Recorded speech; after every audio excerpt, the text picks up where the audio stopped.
So we're driving on Main Street in Exeter, Rhode Island. Yep, that's where we are. Usually you expect a Main Street to be full of businesses and buildings, but not this one. No, this one is definitely rural. All right, we're passing a huge cemetery on our left right now, but otherwise I don't see anything but trees. Yep. Okay, so just bear to the right up here. Okay. And we can pull over right there by the side of the road. And we've reached our destination, Ray. All right, I still don't see anything but trees and a huge empty field behind it. Yeah, but this is the place. Not that long ago, those fields were filled with the ruins of a dark and haunted complex. A place where controversial experiments took place on kids. A place with sinister history and missing and murdered children. We've come to Exeter to investigate the haunting of the Ladd School.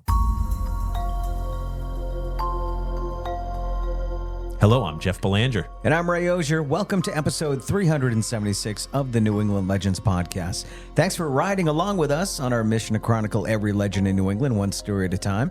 And we can't do it without you, so please reach out to us anytime through our website with your story leads. We'll explore the history and haunting of the Ladd School right after this quick word from our sponsor.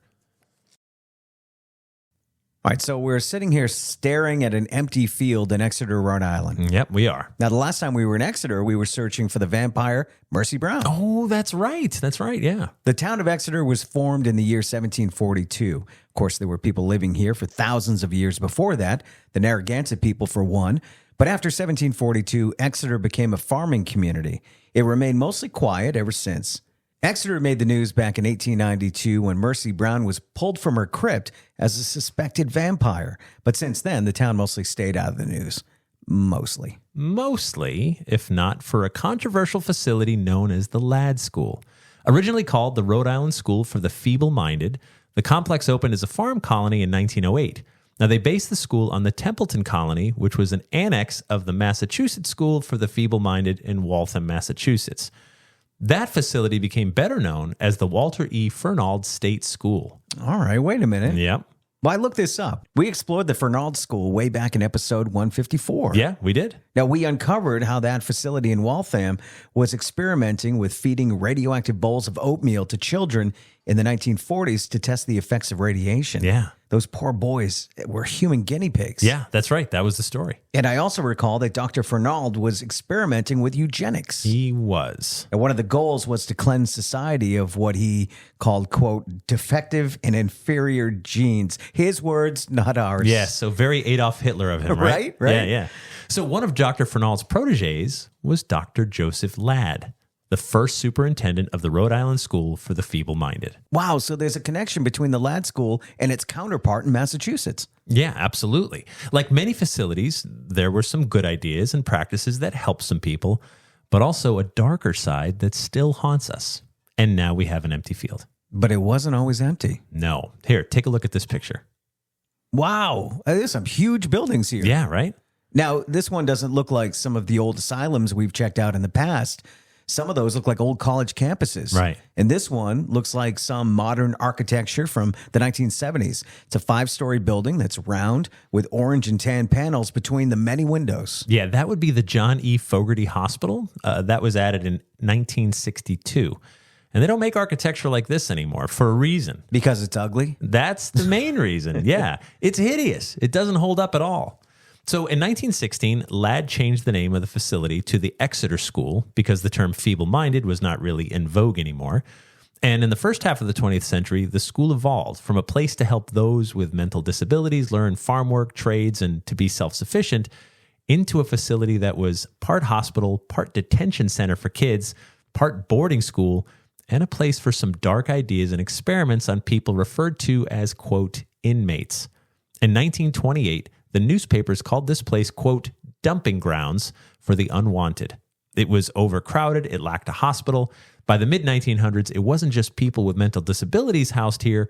I mean, there were unwed mothers, immigrants, criminals, and others who couldn't quite stand up for themselves, making it a dark and dangerous place. So let's head back to 1952 and see this facility in full vigor.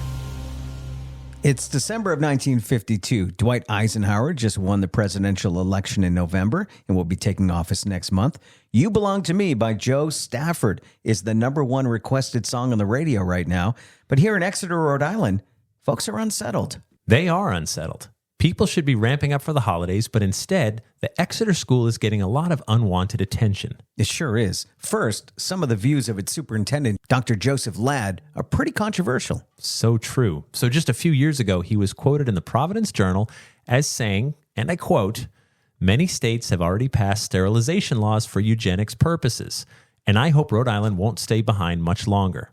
Unless something is done to stop the propagation of the mentally deficient, we cannot expect the coming generations to be predominantly viral and sound in mind and body. In that case, a general deterioration of intelligence and the preponderance of inferior stock is inevitable, especially since the trend all along has been for smaller families in the higher grades of the population. Modern society circumvents nature's law of the survival of the fittest, but we mustn't go too far in allowing not only the survival, but also the multiplication of the unfit." End quote. Wow. I mean, who decided what's fit and unfit? Exactly. I mean, it's a slippery slope to evil. The other reason the Exeter School can't stay out of the news is because a 9-year-old boy went missing back in late September. Gary Haymon suffered an illness when he was just 3 years old that left him mute, which is how he came to be an inmate at the Exeter School. On September 23rd, he seemed to vanish from his room. At first, they thought maybe he ran away. Search parties formed, and the state police, as well as volunteers from the U.S. Marines, searched for signs of him. Back on October 10th, the search party made a troubling discovery. Near the banks of the nearby Queens River, they found the shirt, pants, shoes, and socks that belonged to young Gary. Dr. Ladd himself identified the clothing, pointing out the boy's name tag was stitched into the shirt. Now, at that point, the search party believed the chances of finding the young boy alive were pretty slim. Well, slim, but not impossible. As news of the missing boy spreads in newspapers across the nation, others were gripped by the story and wanted to help. That's when Lady Wonder jumps into the mix with a psychic prediction on where the boy can be found. Okay, so we need to give some context on Lady Wonder. First of all, she's a 27-year-old horse in Richmond, Virginia, who communicates using a crude sort of giant typewriter. Now, she's been known to make predictions. Gary Haymon's mother read about the horse a few days ago when the horse helped authorities find the body of a missing Massachusetts boy. So Mrs. Haymon called the Richmond Times-Dispatch newspaper asking if a reporter could go ask Lady Wonder about her son. Reporter Bill McIlwain agreed to go. When McIlwain asked if young Gary was alive, the horse spelled Y-E-S. The horse then spelled H-U-R-T for hurt. McIlwain then asked where the boy could be found, and the horse spelled truck. When he asked where the truck could be found, the horse spelled Kansas. McIlwain asked again for confirmation. Once again, the horse spelled Kansas. Thinking maybe this was a kidnapping, Gary's mother asked Rhode Island authorities to pass on information about her son to the police in Kansas. His mother is desperate. It's now December 1st, 1953. Over a year has passed since Gary Haymon disappeared. Someone reported a strange find out here in the woods of northern Exeter, so we're checking it out. Now, I can see the police are already here. What is that they've got? They're taking it down. It's a bag that's hanging from the limb of a fir tree. Oh, man. I can see that it's a human skull. Oh, my gosh. Are there other bones around? I don't know. I don't see anything. Just the skull. Back at the Exeter School, the skull is compared to an X-ray taken of Gary Haymon's head just before he disappeared. The police are certain they have a match, confirming the young boy is dead. The rest of his remains are never found. If this was the only strange story to come out of the Exeter School, that would be one thing. But it's not. It's just the most heart-wrenching and gruesome. There's other stories of patient neglect, mistreatment, and even murder. And that brings us back to today. In 1956, Dr. John Smith from Connecticut was chosen to replace Dr. Ladd. In 1958, he renamed the institution the Dr. Joseph H. Ladd School. They built that ugly hospital building we mentioned earlier. A PR campaign then tried to change the hearts and minds of the public, but employees and patients continued to raise alarms about what's going on inside. In 1977, a state-appointed investigation found an assortment of health violations. By the 1980s, the U.S. government's deinstitutionalization shut down pretty much every facility like the Ladd School. The facility closed for good in 1986. Now, many buildings sat out here abandoned and falling into ruin. Urban explorers had their way with the structures, and reports of ghosts leaked all over the internet. These were the ruins of buildings with secrets. In the early 2000s, the buildings were razed one by one. The final four were brought down in 2013. Now, today, there's nothing left but a large empty field. Yeah, we should also mention that just down the street from the massive cemetery across the street from us is Rhode Island Historical Cemetery number 35. It's in this small patch of land. 84 people who died at the Ladd School are buried there. Now, keep in mind, the 84 burials only represent bodies who either weren't claimed by families to be buried elsewhere or who couldn't afford burials anywhere else. Now, when I grew up going to church, I remember one of the hymns they used to sing on the regular. The chorus goes, "Whatsoever you do to the least of my people, that you do unto me." I never forgot those lines. I believe a society is judged by how we take care of those of us most in need. If that's the case, then the story behind the Ladd School should haunt us. And it will. And that brings us to After the Legend, where we take a deeper dive into this week's story and sometimes veer off course. After the Legends, brought to you by our Patreon patrons. Our patrons are the inner circle, and we couldn't do what we do without them. We're grateful to everyone who signs up to help out. Our patrons get early, ad-free access to new episodes, plus bonus episodes and content that no one else gets to hear or see. They also get discounts on merch and tickets, all for just $3 per month. It's like buying me and Ray a coffee that we have to split. To sign up, please head over to patreon.com/New England Legends or click on the link in our episode description. And to see some historic pictures of the old Ladd School, click on the link in our episode description or go to our website and click on episode 376. It's a sad story. It is such a sad, and I'd love to tell you that's the only tragic one. Right. That one sticks out the most. There was another kid who disappeared. There were murders that happened inside. The whole thing was a mess.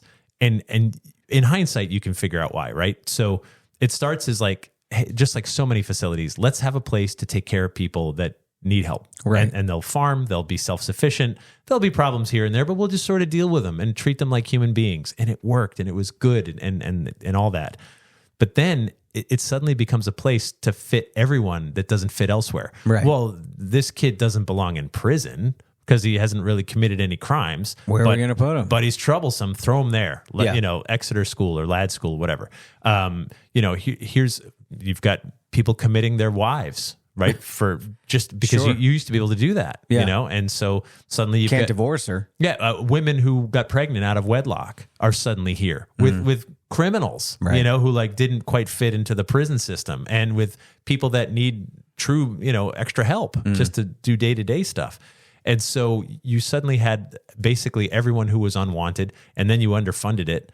And what can you expect to happen other than an absolute nightmare? Right. Right. And they don't know a lot about mental illness at that time.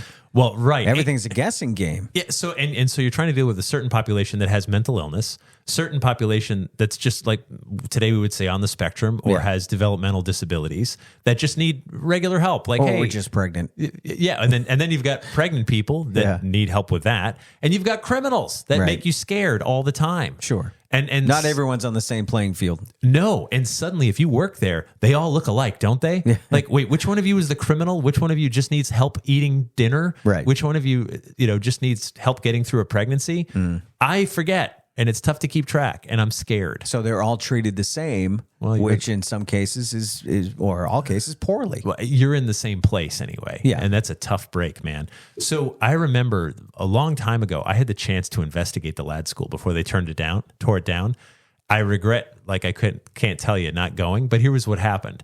So a movie came out in 2015, and it was called Exeter. In the UK, it was called Asylum. It was not a huge, but it was a horror movie. And the horror movie was based on this? Yes, Oh, it was nice. filmed there too. Oh, so wow. and that really blew they had to tear the buildings down after that. Yeah. So the fictional story was they were trying to renovate these buildings, but it was so haunted. And then they were pulling from real stuff from like the Ladd's history, Ladd School's history. And so that was sort of like the fictional tale. They were trying to renovate it. It stirred everything up. They couldn't do it, and then they were so scared, and the horror ensued. Right, that was the gist of the story. Spoilers. Based on a true story too, so Based it must on be a true story. I'm gonna look this up as you're talking. Some of it was right. So yeah, it was called Exeter, the film. So, but by the time the film came out, I think they'd already finished taking down the rest of the buildings. I had a paranormal investigator friend who was friends with one of the security guards because by the end they had to have security there 24/7 because urban explorers and everybody else was always trying to break in. And so my friend said, look, my security guard buddy will let us inside to investigate. But we can never talk about it. We can never post it. If we find anything, we can't post it anywhere. We can't. And I'm like, oh, well, so we are trespassing. We're just trespassing with permission of the security guard. Yeah. Which I'm against. I'll say it right now. Like I'm against trespassing when it comes to like doing paranormal stuff. It's not that important to get in trouble over. Right. Ask or permission. to upset somebody. Yeah. Ask permission. And if you get granted permission. And then the other thing, like, what if I found like the Holy Grail, like, and I can't share it? Right. Where is this? Years and years of court. It's someplace, and so I was like, oh, well, at the time I remember just being like, well, I don't want to trespass. And 2, if I find something cool, I can't share it. So what good is that? What's the point of going? And I didn't go. And now the buildings are gone and all you can see is a giant empty field. So live and learn. Stephen Lang's in that, who is one of the guys from Avatar. Oh, You might recognize him. so it was a real actor. Like it was real. Oh, he's a real actor, Yeah. more of a B-list, so it's obviously an indie horror movie. Yeah, it was not like a big budget thing. But He's one of those guys. It's like we can't get De Niro. Well, you can get De Niro for anything these days. Bad Wow. example. Yeah, I know. Well, he goes straight to video on all of his movies now. De Niro? Oh yeah, Think he'd do a voice for us? He on might. one of our podcasts? He might be hard up for the money. All right. But it's not like getting Denzel. It's like, well, let's get Stephen Lang then, yeah. because he's cheap. Well, So, there you go. But I'll have to watch that. I'm always Yeah. looking for new movies. Put it on the list. So the Lad School is one of those. Everyone in Rhode Island knows it. Like they remember hearing the stories because those ruins were so prominent. And that building is so, I can't stress how ugly. Go to our website. We have a picture of it. Yeah. It's just, it's ripped right out of the Brady Bunch. Like the architecture of the 60s and 70s does not hold Oh, up. there was a lot of drugs back then. It's perfectly round circle building with the orange and the tan. Yeah, I orange can and picture tan. it. Yeah, Absolutely. yeah, Without yeah. even seeing the picture, I can Yeah, picture that. yeah, you're just like, oh, it's ugly. It's like that shag carpet and the wallpaper. Yeah, and if shag carpet was a building, it would be this hospital building. Yeah. And you just look at it and you're like, oh gosh, if that was anywhere today, you'd be like, tear it down. That is just that doesn't deserve to live. And what a violent crime we told in this story. Yeah, so really troubling. The skeleton was never found. The rest of the body. Obviously, this kid was abducted and brutally murdered. Ugh. And then to put the head in a bag. Yeah. Like and this, in a tree. we're talking like to be found. Yeah, you're right. Yeah, it's right there at eye level. Yeah, we're talking about something. We're serious psychosis. Yeah. This Somebody is that belongs in a institution like that. right. So we're talking about something really, really dark and awful. And Was that in the movie too? Was this I don't killing know. in the movie? I didn't see the Okay. movie. I'll have to I watch didn't it see today. Yeah. And I'll report back. Okay, yeah, but so troubling. There was a book written about, I forget the title, forgive me, but it would mention like the bones of Gary Haymon, and and then there was another girl too, and that's a whole other story. Well. We just didn't cover it. But yeah, that's the kind of thing where you're just like, who and whoever did it got away with it. That's the other thing, Right.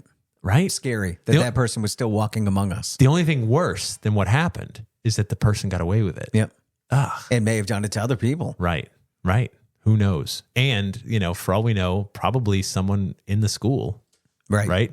Who knew Gary? Right. And, Well, it and would have to be, right? I mean, unless he was to on the lure him out grounds and say, hey, let's go for a walk. Yeah. And then do this horrible thing. Oof. And then go back and like nothing happened. Well, that's how they were treated back then, like non-people. Yeah. Non-human. So terrible. I remember working on a Ghost Adventures episode way back, Penhurst School, right outside of Philadelphia, talking to one of the doctors about the atrocities. And by the way, people kept in dog kennels, tied to beds so they couldn't get up. Just awful, awful conditions. You would never, like, no human being should be treated like that. Prisoners, like prisoners that did horrible, horrible things would never be treated like this. Ugh. And these were human beings that were just needed help. And I remember the doctor said that I interviewed, he said, as soon as you think of a group of people as someone less than yourself, there's no limit to how bad you can treat them. Oh, absolutely. And you just go, oh God, this is the world we're in now. Yeah. Right. When people are saying, oh, you're a Democrat, you're less than. Right. You're a Republican, you're less than. You're whatever. Right. Like any group you choose to put people in, suddenly when you think of them as less than, this is troubling. And all you have to do is go to Facebook to see the proof. The way people talk to each other. Don't take our word for it. No. Jump on social media. Or you could say anything, and somebody's going to say, "Oh, of course, from a Biden fan." Or- Wait a minute, right. that wasn't. I was talking about my lunch. That's Yeah. it. I took a picture of my macaroni and cheese. Yeah. Or how you did know, that become political? Oh, you're a Trump voter. Like, yeah, it's suddenly like horrible. everything is so polarized. Yeah. And hey, when we're divided, it's pretty easy to take advantage of us. Just saying. Watch your back, everybody, and please be careful out there. And I do think even though the building's gone, it's important that we still talk about places like the Lad School. Now, before we let you go, please click the subscribe button wherever you get your podcasts, because we don't want you to miss a thing, and it's free. You can also join us on our New England Legends Facebook group and visit our website to see all the things Jeff and I have going on. You can see dates for my band, the Pub Kings, and a link to buy Jeff's holiday book, The Fright Before Christmas, Surviving Krampus, and Other Yuletide Monsters. Would like to thank our sponsors. Thank you so much to our Patreon patrons, and our theme music is by John Judd. Until next time, remember, The Bazaar is closer than you think.